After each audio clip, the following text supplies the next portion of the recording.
Hello everyone, Leah here, and in today's video I'm going to be doing a swatching of my entire collection of NeoColour to water-soluble crayons.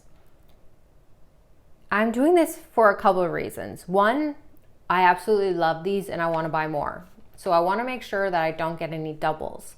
Two, I know the struggle of buying things online and then colors just don't look the same as they did on the website.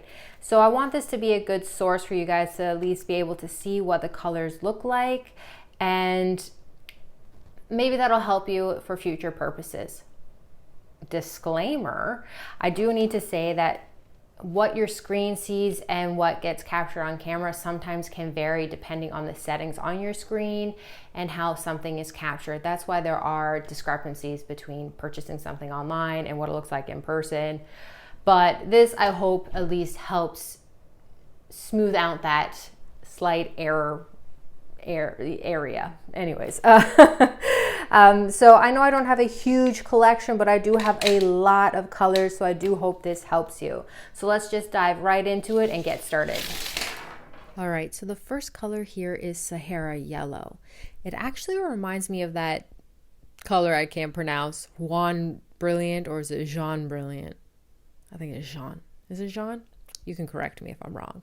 But it's this creamy yellow color, and it's absolutely beautiful when doing, like, I find desert landscapes and soft summer nights. It's kind of this great all-purpose color. It does, however, dilute quite light, so it's not super noticeable that way.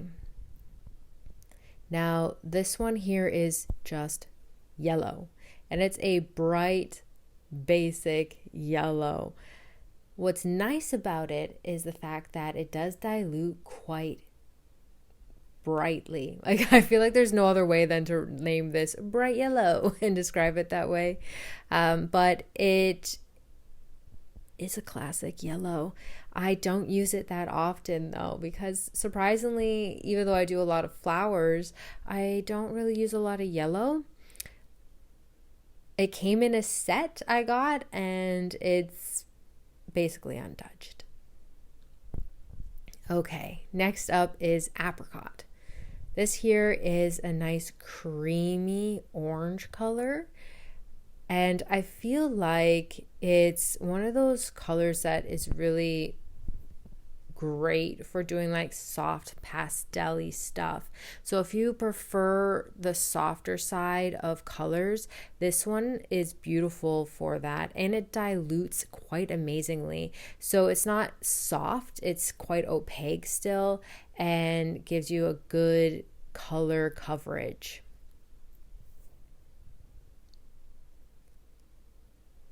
Next up is another color I don't use that often. I got it in this set, my first ever Caran D'Ache set for the NeoColour 2s, and it's just orange. It's a really bright color, and I'm using it in this week's Draw With Me time, where I'm drawing a cute baby bird. So if you're interested in that, hit up my description section. I'll include that, because what I loved about using this color when I was swatching it is just how vibrant its diluted form is. So it's actually a quite universal color, and I need to start using it more. Seriously, it's beautiful. Next up is the salmon.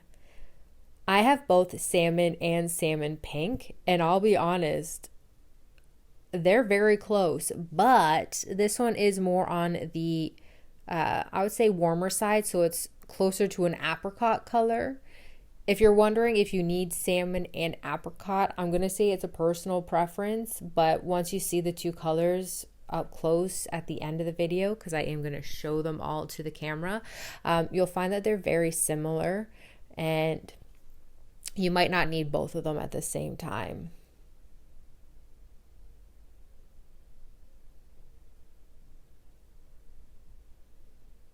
Well, maybe you do. I don't know. I have them both and I love them both, so I don't know. Anyways, this one here is salmon pink. I'm not too sure why they call it salmon pink, because honestly it kind of looks like a brilliant pink to me, like you'd see in like a Holbein watercolor, or even the Magello Mission Gold watercolor type paint. But it's beautiful. I absolutely love it. I keep saying it's beautiful for all these colors. I apologize in advance. It's just I really like how bold they are when they're used as like a crayon, and then how nice they dilute because it's so crisp. They're potent. They're really nice. This one here is their pink. It's a cooler version of the salmon pink, so having the two together on a palette is quite versatile with them. I find they work well together.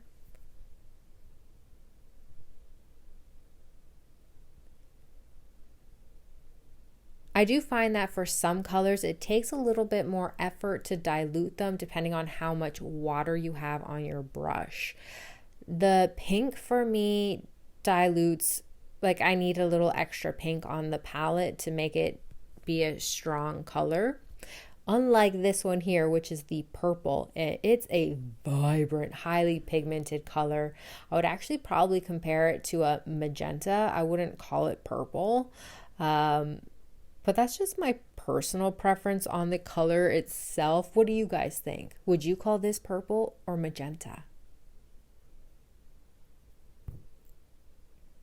As I said, it dilutes beautifully and super vibrant. Next up is Scarlet.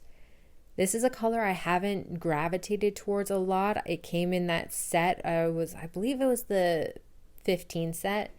And now that I've swatched it out, I think I need to use this more.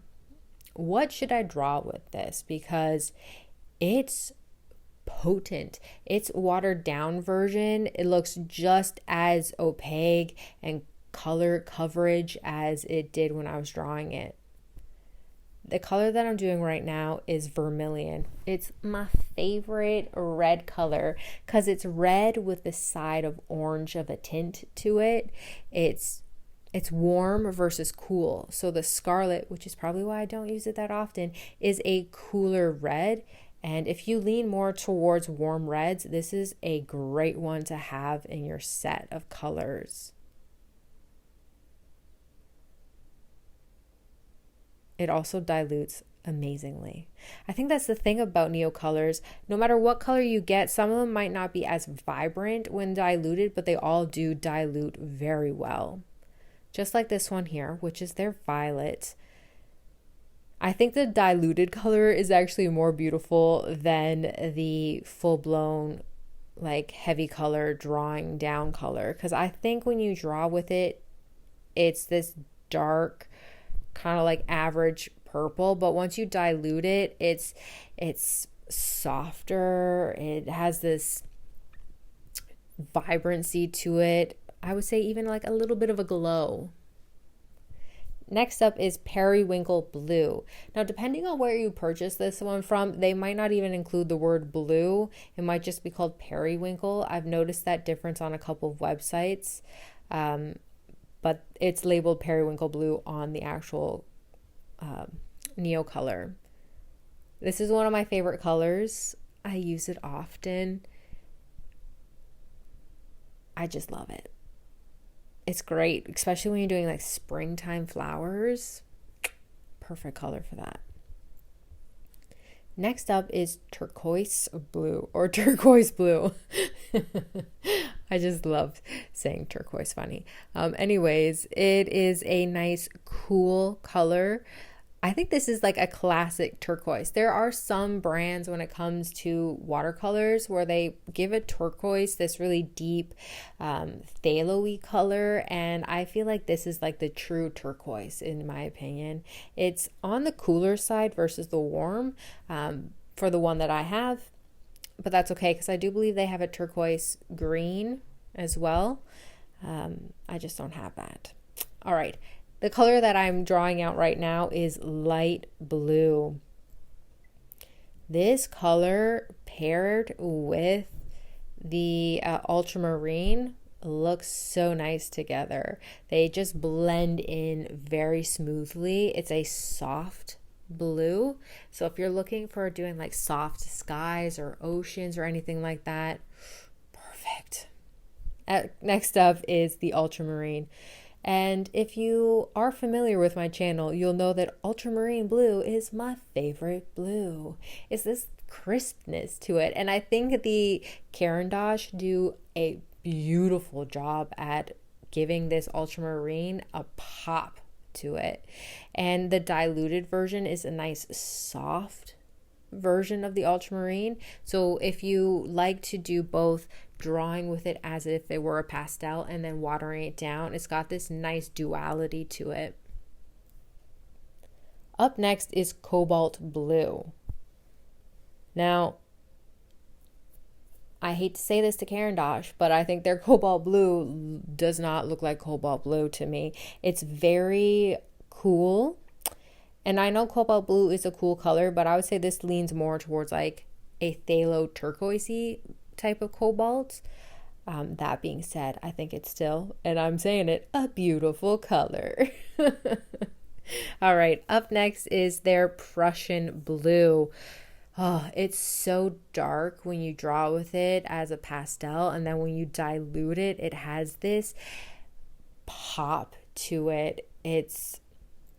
I love using this for night skies or mixing in and like with my salmon pinks and doing like landscapes with that kind of color combo. Amazing. The green here, I don't know if you can see it as well on screen, but it's called lime green. It's a really soft yet vibrant color. I don't know if that makes sense, but it feels very poppy, but when you dilute it, it's very transparent. That's the best way to say it. Next up is the yellow green.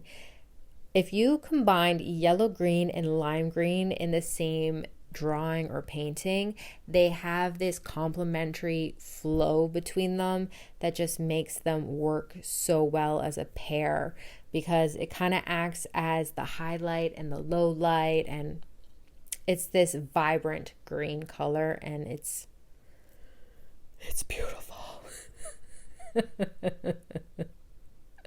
All right, so this green here is emerald green, and I would classify it as a classic emerald green, especially when it's diluted. It has a softness to it that I think complements the color itself when drawing straight as a pastel type drawing.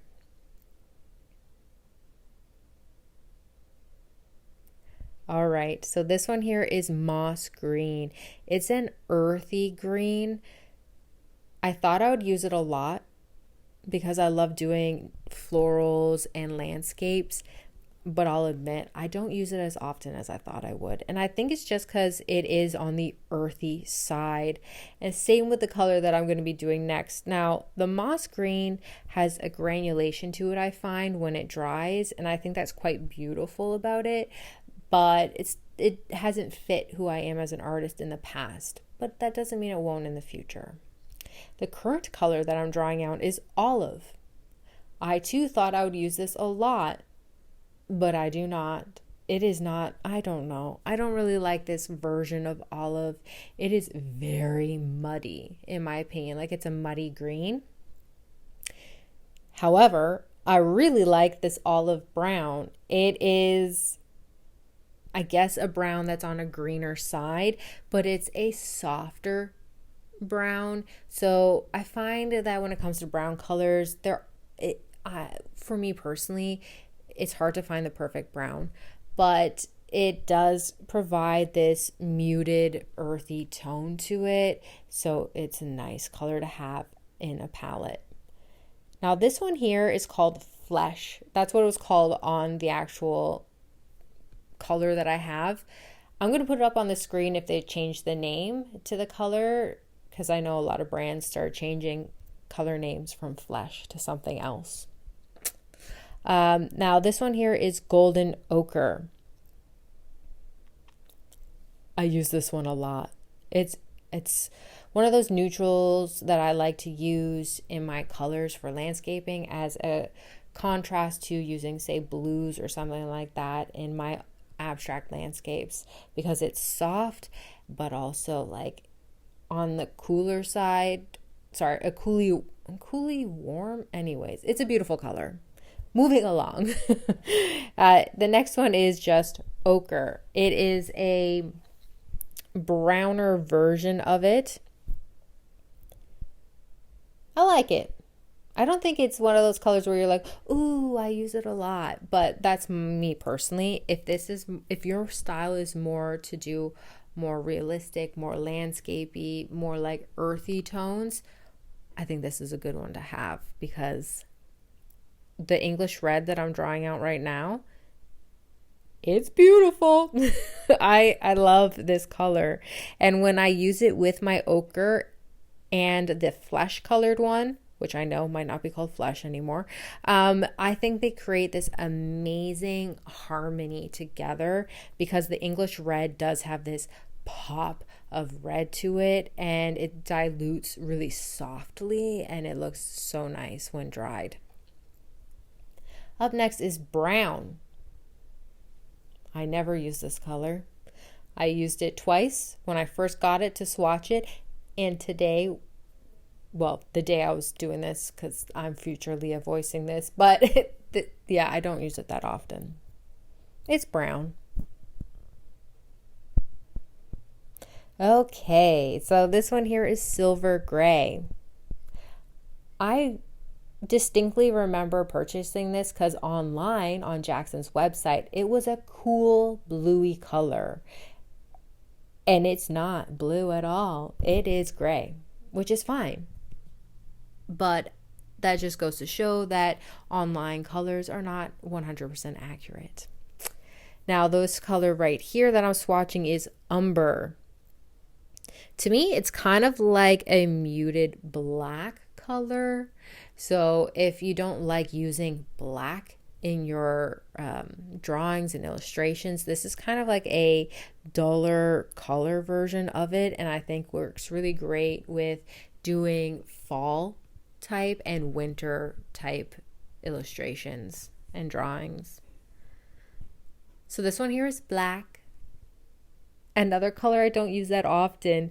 I know there are a few colors here I don't use as often as others, but it's because I got them in a set, and I think that's why I'm not a huge fan of buying sets anymore, is because I have a distinct color palette that I like to stick with, and when you buy them as sets, there's going to be several colors in there that you might never use.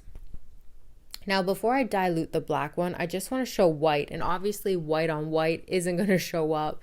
So what I'm doing is drawing out with my ultramarine and then drawing the white on top, because what's nice about using white with these is that you can create some amazing pastel colors by drawing the white on top of it and then diluting it. So you get some amazing options with that. The black is quite pigmented, so if you do use it, I suggest only using a little at a time, because it's got great coverage. And then here's the white. I'm just mixing it out and creating a circular shape to fit everything else. All right, now that I've swatched all of them out, let me just bring this closer to the camera so you can see the colors a little bit better. And so that if you're interested in it, you can screenshot the color that you would like to get for yourself.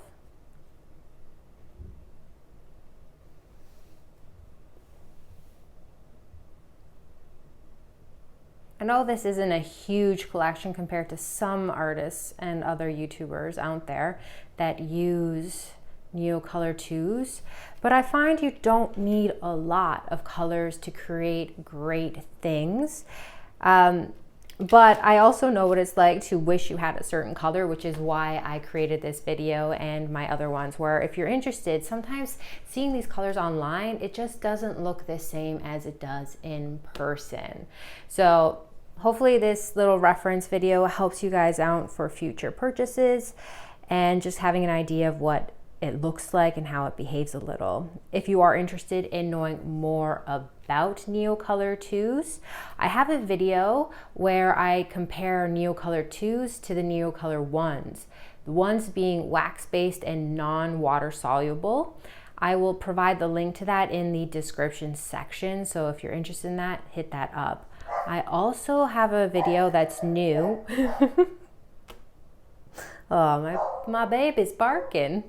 All right, I also have a new video up where I'm turning this line artwork into a beautiful little illustration using just NeoColour 2. So if you're interested in that, I'll also supply that in the description section below.